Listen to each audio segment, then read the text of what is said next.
নমস্কার, ব্রেকিং বাংলায় আপনাদের স্বাগত। আমি জয়ন্ত মজুমদার। বুধবার রাজ্য বাজেট পেশ হয়েছে বিধানসভায়। অর্থ প্রতিমন্ত্রী চন্দ্রিমা ভট্টাচার্য সেই বাজেট পেশ করেছেন। তো বাজেট পেশ করার পরেই বিরোধী দলনেতা তার একেবারে সেই সাংঘাতিক তার রুদ্রমূর্তি দেখা গিয়েছে। তিনি বাজেট পেশের পরে সাংবাদিকদের সঙ্গে যখন কথা বলেন তখন তিনি বেশ রাগত স্বরে হচ্ছে এবং চিৎকার করে তার বক্তব্য পেশ করেছেন বিভিন্ন বিষয়ে। তার যে কি বলে অমত রয়েছে বাজেটের বিভিন্ন বিষয় সেসব নিয়ে তিনি প্রকাশ করেছেন এবং রাগত স্বরে মানে বেশ ক্ষিপ্ত ছিলেন বিভিন্ন ইস্যুতে তিনি যখন বক্তব্য রেখেছেন। তো অনেকেই বলছেন যে আসলে বিষয়টা হলো যে দিন চারেক আগে দিল্লির ভোটের ফলাফল বেরোনোর পরেই হচ্ছে 8 তারিখে শুভেন্দু অধিকারী সংবাদ মাধ্যমের কাছে হচ্ছে বা মঞ্চে দাঁড়িয়ে শুভেন্দু অধিকারী একটা কথা বলেছিলেন যে দিল্লিতে আপ বিদায় হয়েছে, 26-এ বাংলায় পাপ বিদায় হবে, মানে মমতা বন্দ্যোপাধ্যায় সরকার চলে যাবে, বিজেপি সরকার আসবে। এবং সেটা বলতে গিয়ে তিনি বলেছিলেন যে এই সামনের বাজেটেই হচ্ছে মুখ্যমন্ত্রী এখানে লক্ষ্মীর ভান্ডারের টাকা 1000 টাকা থেকে 500 টাকা বাড়িয়ে 1500 টাকা করবে, কিন্তু বিজেপি ক্ষমতা আসলে সেটা 3000 টাকা করে দেওয়া হবে। এছাড়াও হচ্ছে এই বাংলার বাড়ি প্রকল্প, যে আবাস প্রকল্প রাজ্য সরকার চালাচ্ছে, সেই টাকা ওই টাকাতে যে বাড়ি হয় না, বিজেপি আসলে তার দ্বিগুণের বেশি টাকা দিয়ে দেবেন। এই সব ধরনের কথাবার্তা তিনি বলেছিলেন, প্রকাশ্যে মঞ্চেও বলেছিলেন এবং সংবাদ মাধ্যমের সামনে বলেছিলেন। তা শুভেন্দু অধিকারী এক্স্যাক্টলি কি বলেছেন আমরা একটু শুনে নেব। 1000 টাকার ভাতা এবারের বাজেটে 500 টাকা বাড়বে, এখন থেকে বলে গেলাম।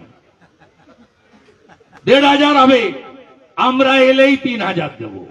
তো শুভেন্দু অধিকারী এই বক্তব্য রাখার পরে তিনি একটা বোঝাতে চেয়েছিলেন একটা জিনিস, যে বাংলায় রাজ্য সরকার যেভাবে চলছে, যেমন ভাবে চলছে, সব খবরই তার কাছে আসে বা তার কাছে তার নখদর্পণে সরকারটা যেভাবে চলছে এবং বাজেটটা কি হবে সেটাও তিনি বলে দিতে পারেন। এরকম একটা ভাবসাব শুভেন্দু অধিকারী অন্তত বিজেপিতে যোগদান করার পরে বা বিরোধী দল নেতা হওয়ার পরে তিনি এটা প্রকাশ করেন। কারণ তার আগে তিনি মন্ত্রী ছিলেন রাজ্যের। তো মন্ত্রিসভায় থাকার দরুন আপনারা নিশ্চিতভাবেই জানেন মন্ত্রিসভা বা সেখানে কি হচ্ছে না হচ্ছে তার কাছে সবই খবর থাকতো এবং মন্ত্রিসভা তিনি গুরুত্বপূর্ণ জায়গাতেই ছিলেন, 2-3 থানা দপ্তরের মন্ত্রী ছিলেন। তা বিরোধী দলনেতা হওয়ার পর তিনি যার মন্ত্রী নেই সেটা উনি ভেবে উঠতে পারেন না। তিনি সবসময় ভাবেন যে মমতা বন্দ্যোপাধ্যায় সরকার যা যা করছে সবই তার নখদর্পণে, সব খবরই তার কাছে হেঁটে হেঁটে চলে আসে, এরকম একটা ভাব প্রকাশ করেন। তো বাজেট নিয়েও শুভেন্দু অধিকারী এই যে কি বলে গণনা করেছিলেন বা তিনি গণৎকারের ভূমিকা নিয়েছিলেন যে লক্ষ্মীর ভান্ডার 500 টাকা বেড়ে যাবে, তো সেটা লক্ষ্মীর ভান্ডার বাড়েনি এবং সেটার পরে আমার ধারণা তারপরেই শুভেন্দুর মাথাটা গরম হয়ে যায়, কারণ তার গণনা ফেল করেছে বলে। তো তো যাই হোক, এখন বাজেটটা হয়ে যাওয়ার পরেই হচ্ছে বাজেটের পুস্তিকা পাওয়ার পরেই যথারীতি যা হয়, বিজেপি বিধায়করা বিধানসভার ভিতরে চিৎকার করেছেন চাকরি চাই বলে, বাইরে বেরিয়ে চিৎকার করেছেন এবং অদ্ভুতভাবে আজকে শুভেন্দু অধিকারী এমন কিছু দাবি করেছেন সংবাদ মাধ্যমের কাছে যেগুলো আমি প্রথম শুনলাম। যে সাধারণত যেটা মানে শোনা যায় বা জানা গিয়েছে বা অনেকটাই প্রমাণিত, সেটা হচ্ছে যে এই যে মহিলাদের লক্ষ্মীর ভান্ডার প্রকল্প করে মমতা বন্দ্যোপাধ্যায় যেটা শুরু করেছিলেন, সরাসরি টাকা দেওয়া, অ্যাকাউন্টে 500 টাকা করে দেওয়া এবং একটা ক্লাস যারা আদিবাসী সম্প্রদায় বা তফসিলি উপজাতি সম্প্রদায় তাদেরকে 1000 টাকা করে দেওয়া, এটা ভারতবর্ষে প্রথম ছিল। কিন্তু বুধবার দিন বাজেটের পরে শুভেন্দুর মাথাটা গরম হয়ে গেছে, কারণ তার লক্ষ্মীর ভান্ডার নিয়ে প্রেডিকশন মেলেনি, গণৎকারের গণনা ভুল হয়ে গেছে। তাকে বলতে শোনা গেল যে এই প্রকল্প নাকি অনেক আগে আসাম সরকার করেছিল, সেখানে সর্বানন্দ সোনোয়াল নাকি করেছিল এবং তারপরে মধ্যপ্রদেশে লাডলি ব্যান যোজনা শিবরাজ সিং চৌহান করেছিল। কিন্তু যেটা জানা যায় যে কোনোটাই হচ্ছে আগে হয়নি, লক্ষ্মীর ভান্ডারের আগে হয়নি, অন্তত 2021 সালের সেপ্টেম্বরের আগে হয়নি, সবই পরে হয়েছে। যারা যারা চালু করেছে, মধ্যপ্রদেশে চালু হয়েছিল, সেটা তাদের ভোটের 2023 সালে নভেম্বরে ভোট ছিল, তাদের ভোটের 6-8 মাস আগে চালু হয়েছিল। আসামেও বাংলার পরেই চালু হয়েছে। কিন্তু শুভেন্দু অধিকারী এগুলো দাবি করেছেন, আর সংবাদ মাধ্যমে যারা থাকেন আমার ধারণা বা আমি দীর্ঘদিন ধরে দেখছি তারা এগুলো তাকে প্রশ্ন করেন না, কারণ যে তারা শুধু মানে one way traffic, Suvendu Adhikari যেটা বলেন সেটাই তারা শোনেন বা বুমটাকে বাড়িয়ে দিয়ে তারা হচ্ছে সেগুলো শুনে নেন। কেউ প্রশ্ন করেন না যে এটা কবে চালু হয়েছিল, কি বৃত্তান্ত, আপনি কেন এগুলো দাবি করছেন, এগুলো করে না। আবার করলে আবার শুভেন্দু উল্টো রুদ্রমূর্তি ধরে সেই সংশ্লিষ্ট সংবাদ মাধ্যমে যিনি প্রতিনিধি থাকেন তাকে আবার চেস করেন, অনেক রকম কথা শোনান, এই কারণে বোধহয় কেউ আর কিছু বলে না। তো এইসব দাবি টাবি তিনি করেছেন। এখন ব্যাপারটা হলো এইসব প্রেডিকশন মিলল না। যদিও লক্ষ্মীর ভান্ডার নিয়ে মমতা বন্দ্যোপাধ্যায় সাংবাদিকদের পরে বলেছেন যে ওটা আমি পরে ভেবে দেখব, ওটা বাড়ানো হবে কি হবে না। অর্থনীতিবিদদের অনেকেই মনে করছেন যে এবার মুখ্যমন্ত্রী মমতা বন্দ্যোপাধ্যায় তিনি স্বাস্থ্য ক্ষেত্রে বরাদ্দ বাড়িয়েছেন 21,000 কোটি টাকার উপরে, কারণ আরজিকর পরবর্তী পর্যায়ে আমাদের স্বাস্থ্য ব্যবস্থাকে আরো ঢেলে সাজানো, চিকিৎসক, নার্স, স্বাস্থ্যকর্মীদের নিরাপত্তা, বিভিন্ন বিষয়ে সরকার অনেক টাকা খরচ করছে, যেখানে আদালতের কিছু নির্দেশও রয়েছে, এবং হাসপাতালের পরিকাঠামো এবং সেখানকার যাতে সুষ্ঠুভাবে চিকিৎসক, স্বাস্থ্যকর্মী, নার্স এরা কাজ করতে পারে তাদের নিরাপত্তার খাতিরে। তো স্বাস্থ্যক্ষেত্রে বাজেট বরাদ্দ বেড়েছে, এবং যেটা স্কুল শিক্ষা দপ্তরে তাদেরও হচ্ছে যথেষ্ট ভালো বাজেট দেওয়া হয়েছে, উচ্চশিক্ষাতেও দেওয়া হয়েছে, এবং হচ্ছে যেটা আরো বেশ কিছু বিশেষ করে পঞ্চায়েত ও গ্রামোন্নয়ন দপ্তরে বরাদ্দ ভালো দেওয়া হয়েছে, যেখানে বাংলার আবাস বা যে বাড়ি তৈরির যে যোজনা, যেখানে 16 লক্ষ পরিবারকে বাড়ি দেওয়া হবে বলে ঘোষণা করা হয়েছে বাজেটে, সেই দিকে বেশ কিছুটা জোর দেওয়া হয়েছে, বিশেষ করে গ্রামীণ অর্থনীতির জন্য। এটা অর্থনীতিবিদদের মতে যে হয়তো লক্ষ্মীর ভান্ডার বছরের শেষ দিকে গিয়ে কি আগামী বাজেটের 1-2 মাস আগে কোন একটা আর্থিক সংস্থান করে সেটা চালু হবে, মানে বর্ধিতটা হয়তো চালু হতে পারে, এবং পরবর্তীকালে সরকার যদি ফিরে আসে সেক্ষেত্রে তারা নতুন বাজেট করে সেখানে তারা সংস্থান করবে।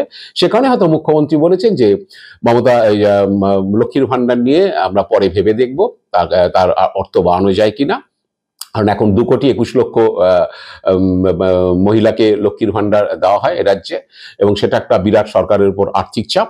সেই কারণে হয়তো এই বাজেট থেকেই সেটা বাড়ানো হয়নি, তবে রাজ্য সরকার কর্মচারীদের 4% ডিএ বাড়ানো হয়েছে, সেটাও একটা সরকারের উপর আর্থিক বোঝা চাপবে। যদিও শুভেন্দু অধিকারীরা বিক্ষোভ দেখিয়েছেন, তারা বলেছেন যে কেন্দ্র সরকারের সঙ্গে এত ডিএর ফারাক, এই নিয়ে তারা বিক্ষোভ করেছেন। তো এইসব ব্যাপার হয়েছে। এখন মূল বেটা বিষয় হয়ে গেছে যে শুভেন্দু অধিকারী যা গণনা করেছিলেন সেটা মিথ্যে হতেই ভুলভাল বকা শুরু করেছেন, অমুক সরকার তমুক সরকার। কারণ 2021 সালে যখন লক্ষ্মীর ভান্ডারের ঘোষণা হয় তখনও শুভেন্দু অধিকারীরা ওই পাল্টা অন্নপূর্ণা যোজনা করে মহিলাদের টাকা দেবে বলে প্রতিশ্রুতি দিয়েছিল, কিন্তু বিজেপি দিয়েছিল, কিন্তু মানুষ সেটা গ্রহণ করেনি। কারণ মমতা বন্দ্যোপাধ্যায় যেহেতু সরকার চালিয়েছে, তিনি যে প্রকল্পগুলোর কথা বলেছেন সেগুলো মানুষ দেখেছে, তিনি সেগুলো বলার পরে সেগুলো কার্যকরী হয়েছে। সেই ক্ষেত্রে হয়তো বিজেপির প্রতিশ্রুতি বা লোকসভা ভোটের সময় যখন বিজেপি বিভিন্ন জায়গাতে অন্নপূর্ণা যোজনার নামে মহিলাদের 2,500 টাকা দেওয়া হবে, 3,000 টাকা দেওয়া হবে, এসব প্রচার করেছে, তাতে মানুষ সাড়া দেয়নি।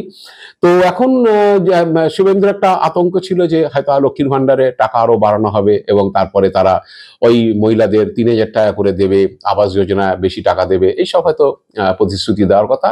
তো প্রতিশ্রুতিতে মানুষ ভোলে না, কারণ দিতে হয়, দিলে তবে হচ্ছে মানুষ বিশ্বাস করে থাকে যে ইনি দেবেন।